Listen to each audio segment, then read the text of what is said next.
All right, guys. So I saw this video and I thought it would be interesting to react to it along the lines of like, this is how people actually play RuneScape, because I think a lot of people who play this game, especially people who might be newer to it, don't have any idea of sort of like the behind the scenes meta that's going on. So let's watch this and let's talk about it. Are you tired of walking around Gillinor not knowing where to go or what to do in game? Or maybe you've been playing for quite a while and you feel like you're just not getting it. You see other players.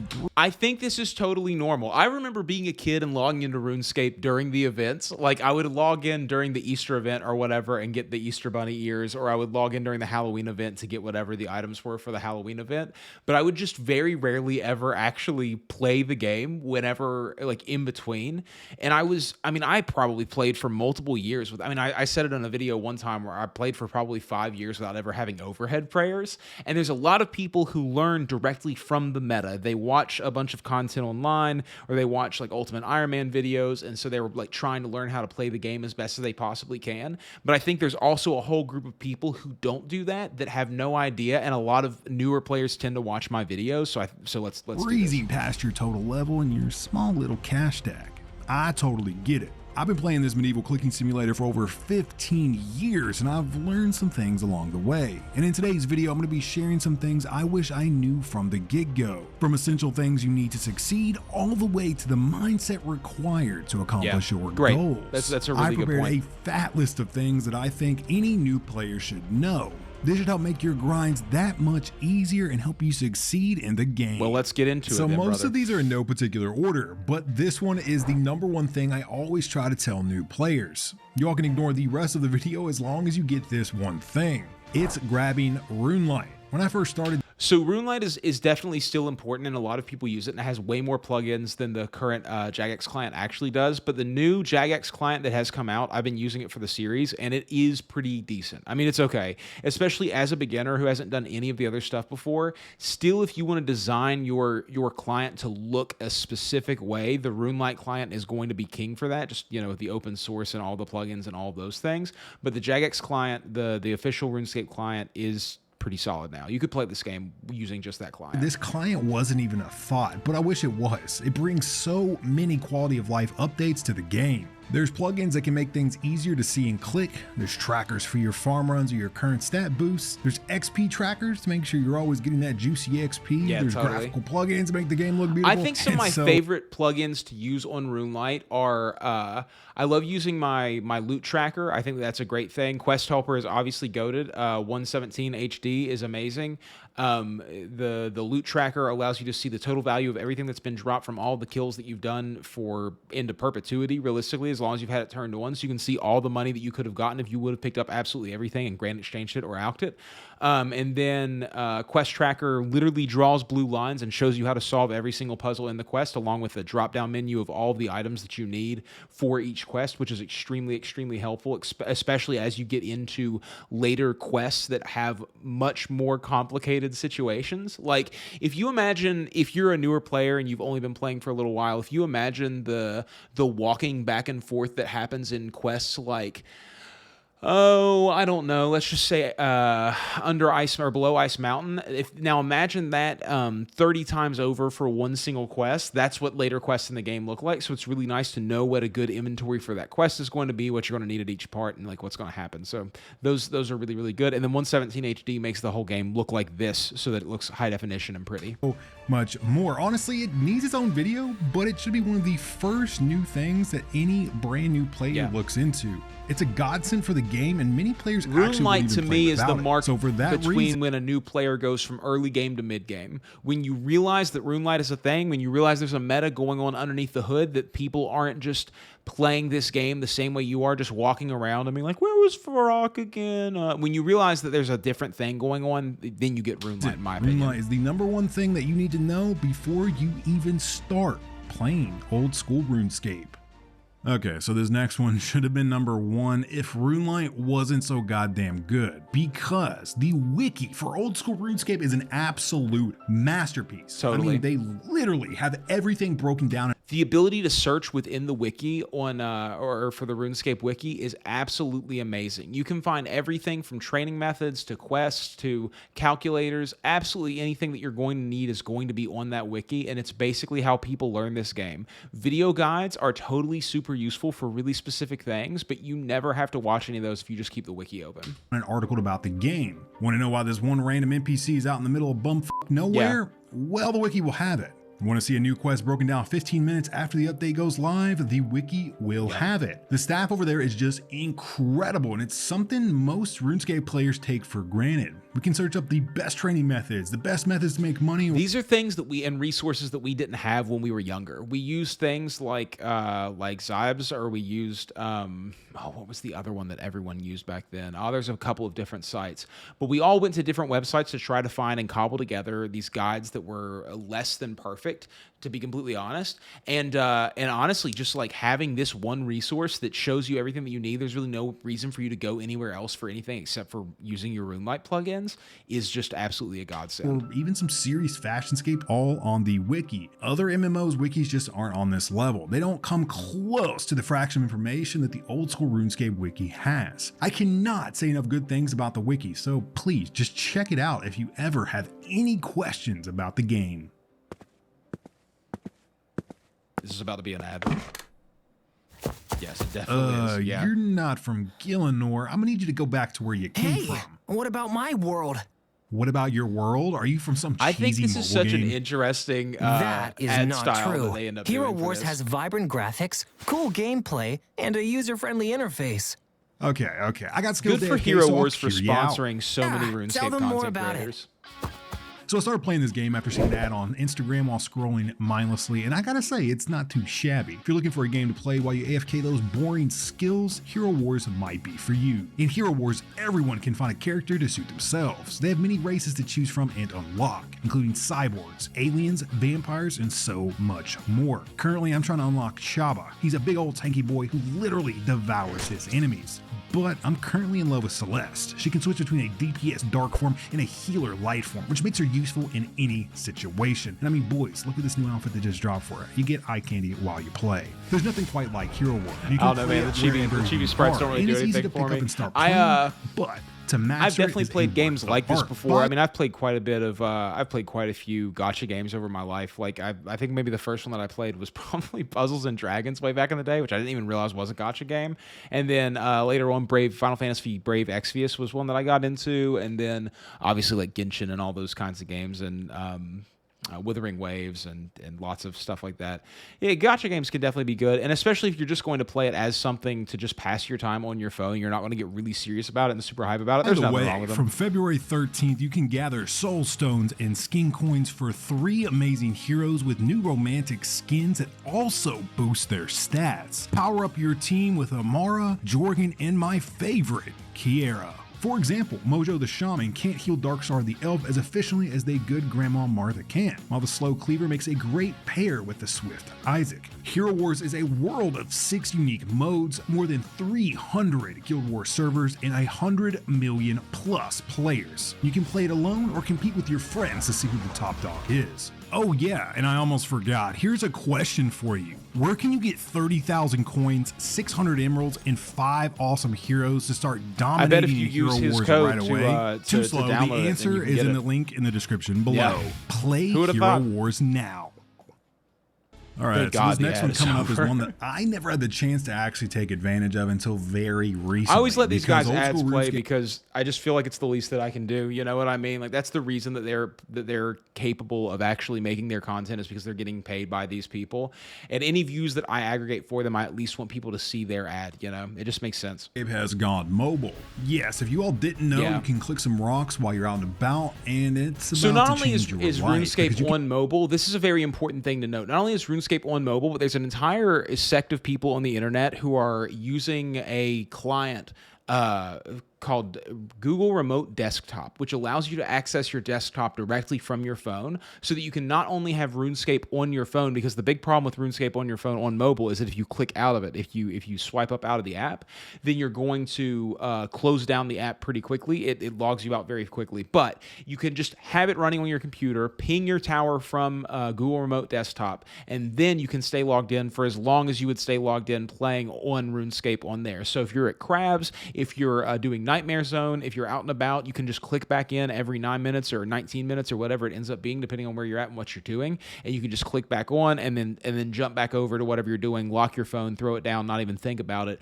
for that time. You can set a timer and make sure that you stay logged in, and like this is a really handy way of maxing stats or doing things like that whenever you're trying to AFK for long periods of time. This game is a lot about learning how to play it without having to be active while playing it. There are people who obviously actively play it and who put in a lot of time and try to get done with it as quickly as possible, but for the majority of us, we're aware that maxing in this game is going to take you just hundreds and hundreds of hours, thousands of hours, honestly, and that's time. You know, when I was talking to Chris, his playtime was like 6,656 hours or something like that, something insane. And we did the math on that with him. That's 750 working days just for 6,000 hours.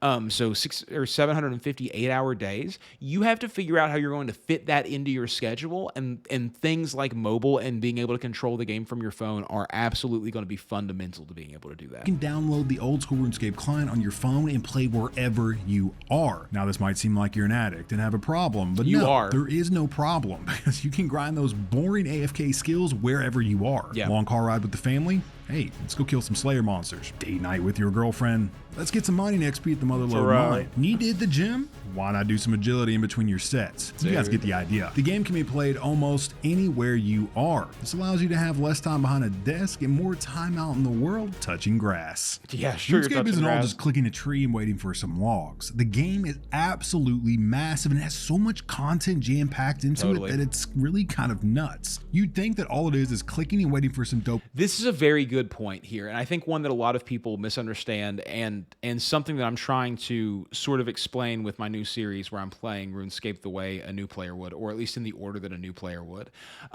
There is so much content going on in this game, and the fact that there are plenty of people out there who are following this is the best quest guide, and you do all these quests to get your XP as quickly as possible, who have never finished like Ernest the Chicken.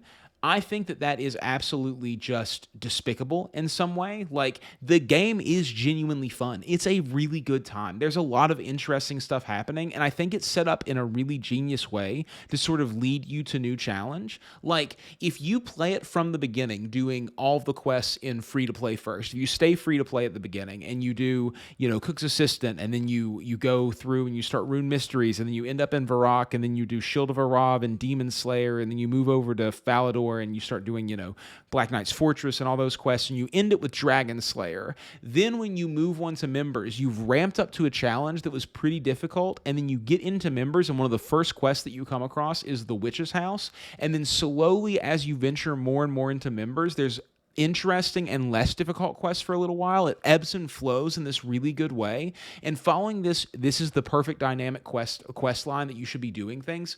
I find that it really misses you out on the fun that you can have in this game. Like, I feel like you can get really bogged down in goals with this game, and it will put you in a point to where you think that all that matters is your skill levels. But for me, what matters most in this game is the level of passion that you have for it and how much you enjoy and know about it. Those are the things that I think really shows me how much time you've spent with it. Like, I could care less if you're a maxed account if all you've done is max your account following some guide without actually paying attention to what's happening in the game. Dopamine to drop. And yeah, I mean, it is in its simplest form, but there's loads of different methods that you can do in the game. You have different bosses you can kill for some juicy drops or a cute little pet, mini games that offer some nice rewards and XP, or hey, you can even go out into the wilderness and try your hand at killing other players. The world is vast and huge, and when I first started, I got stuck on doing just one thing in game. I was that dude who logged in, chopped some magic trees, and talked some shit with other players. I People really love wish chopping I'd spent the trees. I'll time chop to try trees too, other I can't things help out it. in game. It took me years to break out of my shell and give different methods a try. And I don't just mean doing different activities either. You can even just switch up the way you're currently doing things. For example, doing efficient skilling versus AFK skilling, or Yeah, I think one of the first times like that I ever went to the place that you go for the Fremennik Isles. I can't remember what those islands are called right off the top of my head. But the first time I ever went there and set up around the trolls and used a cannon and ranged and had to be really, really active while range training and realized that I could get like 110k XP per hour doing that versus the like 45 to 50k XP per hour that I was getting doing sand crabs at the time, blew my mind. And I started to realize like, oh, the more I give this game, the more quickly it will return to me. And if you get stuck just doing one thing, you'll think that this is definitely going to take a specific amount of time, but you can sort of give extra of yourself to it and it'll speed up its content for you. or just going for the fastest kills at a boss. These are all great things that can change how you play the game and hopefully give you a better experience. There's a reason that there's an achievement journal in RuneScape, and that's because they want you to try to do things and push yourself.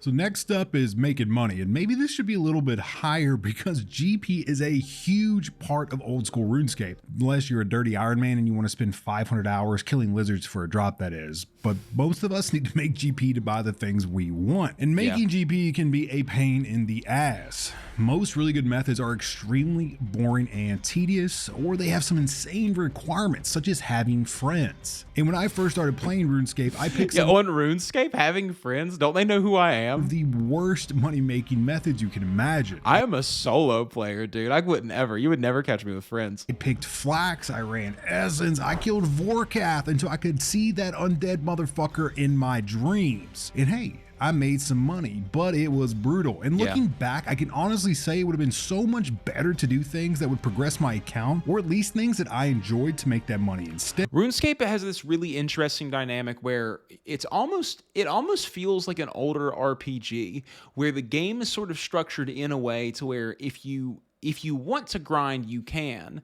But and sometimes you definitely will have to grind. In fact, a lot of times you'll definitely will have to grind. But the game is sort of set up in a way that there is a map of content that if you follow it, you really won't need a whole lot of money more than what you already have at any point in time to be able to do anything. Like, as far as grinding for money goes, I haven't had to do that a whole lot in my time playing. Like, I've been very lucky to follow enemies and train my skills on things that give me good cash stack and then use that cash stack to buy things that then are easy to turn into more cash stack and so on and so forth throughout the game. And I think that that's something that you can really tune into early, and then you don't have to put all this time into actually grinding money. Now, as you go further and items start costing a bill just to get one thing, then you're definitely going to have to grind for some money, or at least you're going to have to be doing some really high level money makers like raids and things and hoping for splits and drops. But like, besides that, I mean, you could play this game for 500 hours and not need anything that expensive. Things are really cheap now. A full set of Rune on the Grand Exchange is ridiculously cheap. Getting Black Dragonhide is really, really cheap. Full Mystic is really, really cheap. A mill is not anything anymore. I mean, really, it's not. Like, I mean, you could, if you just follow the game through and do your skilling, I mean, if you cut logs to like level 60 or level 70 woodcutting, you'll have well over a mill. Just play the game and follow things through and just see where your cash stack goes before you start really trying to break it down and get as much money as possible. Don't worry about it too much. I look at like I said, keep that loot tracker and just see how much money you would have gotten. I mean, killing imps for my imp catcher quest, I didn't make it because I didn't sell anything, because I'm not using the Grand Exchange with my character, but like if I would have sold it, I would have made like 170k or something just in like 30 minutes of killing imps, dude. The beads sell for 4,000 a piece on runes or on the Grand Exchange. It's nutso. Making now is a side benefit to doing the things that I enjoy in game, such as now instead of killing Vorkath for my in-game GP, I'll kill that big blue son of a bitch as a Slayer task in Rack in the Dough. And hey, as a side project, I'm working towards eventually getting getting that Wiki pet. This makes getting that GP so much better, and you can watch it build up over time. Because if you hate doing something, then you're just going to dread logging in, and eventually you won't log in at all. No, totally. It's better to make 500k an hour doing something. That's what I've realized about myself, is that anytime I decide that I'm going to train Slayer, after a couple weeks of playing like that and just logging in to only do Slayer, I stop logging in. That's what happens. That's why I know that I don't like Slayer at all, because when I decide that that's my goal, I end up not enjoying playing the game anymore. That's fun, then 2 mil per hour doing something you're never going to actually log in and do. This is one of the huge things that I want you guys to get, because so many people treat this game as a job. It's not a goddamn job. It's not. Sure, it's a long There grind. is no clout to be had from it. There are no bitches. There is no stack of cash that you're going to get paid in real life at the end.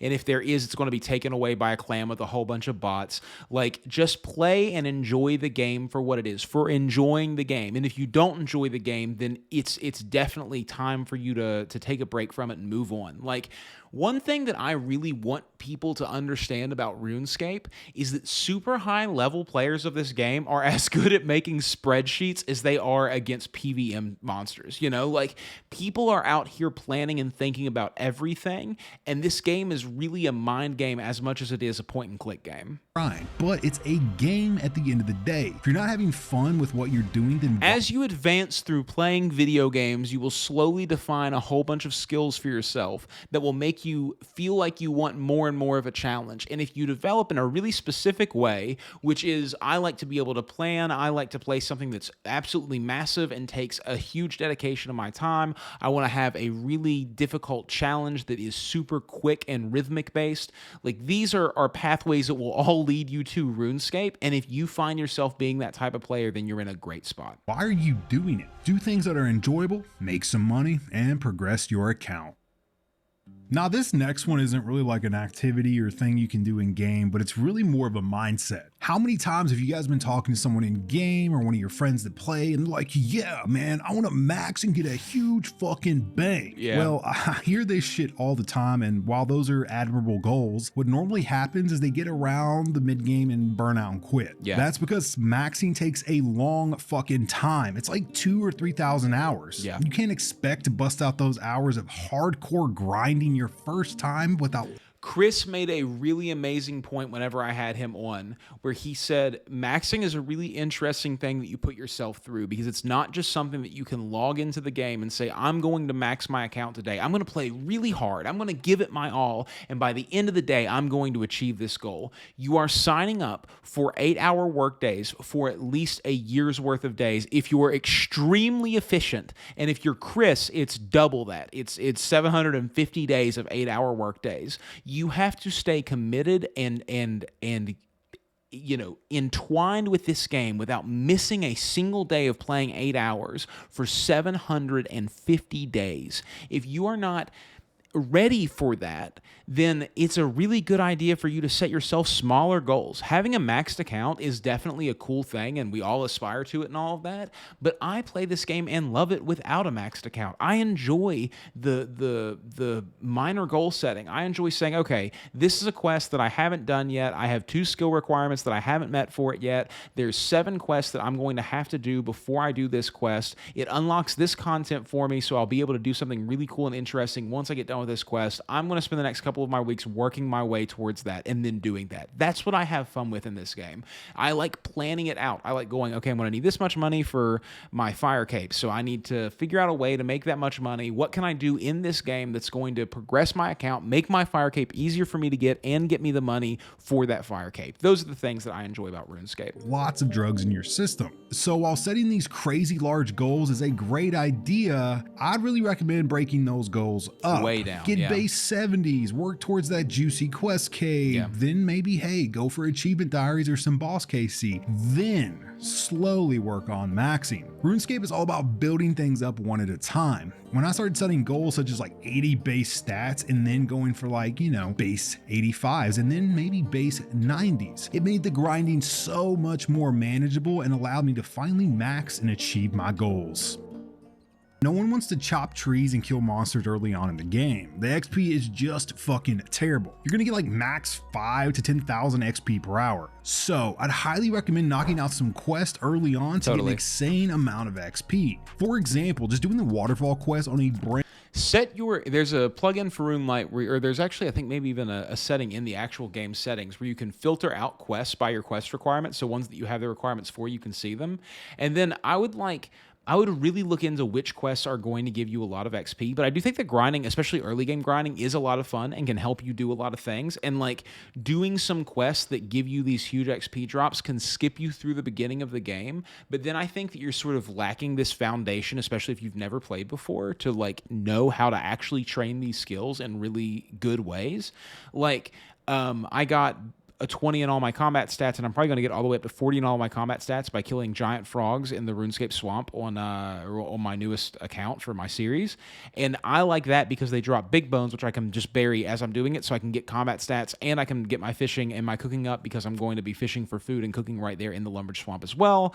And like you can sort of roll all these skills together to train a whole bunch of things at one time, and it breaks up the grind in this way that gives you this variation. And I think that sort of having that capability is really good, but you definitely need to be doing your quests, and getting your XP from your quests is huge for different pieces. Brand new account can get you from level 1 attack and strength straight to level 30 in both. And most skills have a quest that gives similar rewards. The Optimal Quest Guide is an amazing place to start on a brand new account. It'll show you the best quests to do and in what order. This is something I wish I did early on instead of spending hours leveling my stat when a 5-minute quest would have done the same exact Quests thing. are rarely ever 5 minutes. I love playing this goddamn game alone and solo. I did it for years, but some of my best memories in this entire game aren't from maxing or getting that crazy drop. It's being in some late night Discord calls, doing raids, or just running some PK trips with the boys. Now I totally get it. Friends are very hard to come by and they're harder to make. But I'd really recommend any new players that are really interested in joining the game find a clan to join. And I'm not talking those sweaty elitist clans that go for world records. Just a chill social clan that you vibe with and enjoy. Yeah, I think this is a really good point. Finding people to talk about the game with and to play the game with even without actually playing together is a really big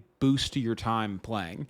Like one of my earliest times that I remember training my mining, I did it while on clan chat with some random just chatting clan and had a really, really good time. This is like 8 years ago at this point probably. And that was a really, really good time, and it really showed me the social aspect of the game. And I love when I'm streaming and I'm grinding at the same time because it makes it much, much easier for me to sit here and enjoy playing this game versus, you know, doing it all by myself and just trying to like watch a video or something and just being eternally bored. It's a lot of fun. Make friends, talk to people, be a likable person, and just like, you know, chat about the game, talk about things you like. You'll learn about, you know, talk about anime, talk about whatever it is that you find interesting. It's always a good time. Shout out to the boys over at Darn Kids. And most have events, a Discord, and experienced players to give you advice. This completely changes the game and experience and makes it so much better. The friends you make in game can be some of the best people you've ever met. And this one is big, boys and girls, because if you've been a solo player this whole time, I